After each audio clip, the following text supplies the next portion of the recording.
In 1774, there is this really terrible premeditated massacre that happens on the banks of the Ohio River, and 9 people are killed, several of them women. One is actually holding her infant and she begs her killers not to shoot her, and then they take the infant from her and kill her anyway. And then the infant actually ends up with being raised by a friend of George Washington's, William Crawford, who is one of his agent out in the West.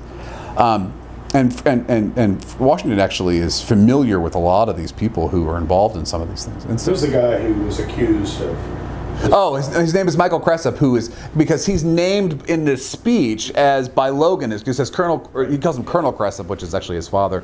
Why did you murder my family? Right. And he didn't do it. It was a guy named Daniel Greathouse and a couple of his friends that were hiding in an ambush in this tavern. And it becomes very famous. It sparks a war between the Shawnee Indians and Virginia right on the very few months before the Revolution starts.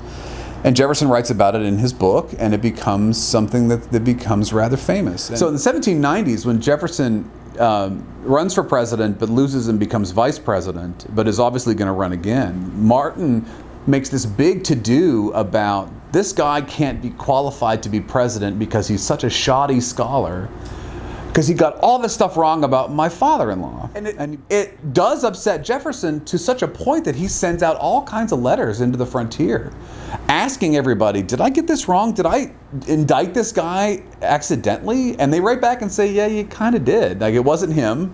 And so Jefferson appends it to the end of a new edition of the Notes on the State of Virginia. So this is something that the twists and turns just kind of live on. But this transformation happens very quickly. I mean, he's known to be this murderer, and then as soon as the circumstances change, this is what's I think so fascinating about the Revolution to me, is they can backtrack really, really quickly on some of these things and say, no, this guy's a great guy. Now this is a great guy. This year that I'm in Chestertown is mostly to stare at the wall and try to figure out how to tell this story, because it's complicated. And I had this kind of introduction where I say, look, this doesn't lend itself to narrative arcs. My hero's going to die, and nothing's going to turn out the way you think it is. But what can we sort of glean from this story? Right? This murder happens as people are thinking about going to the First Continental Congress, right? This is in the same weeks and months as that there is this element of brutality and exploitation and absurdity that we like to think of as happening in darker, less evolved, terrible places in the world, but it doesn't happen in what becomes the United States. And not only that, but it's still at the heart of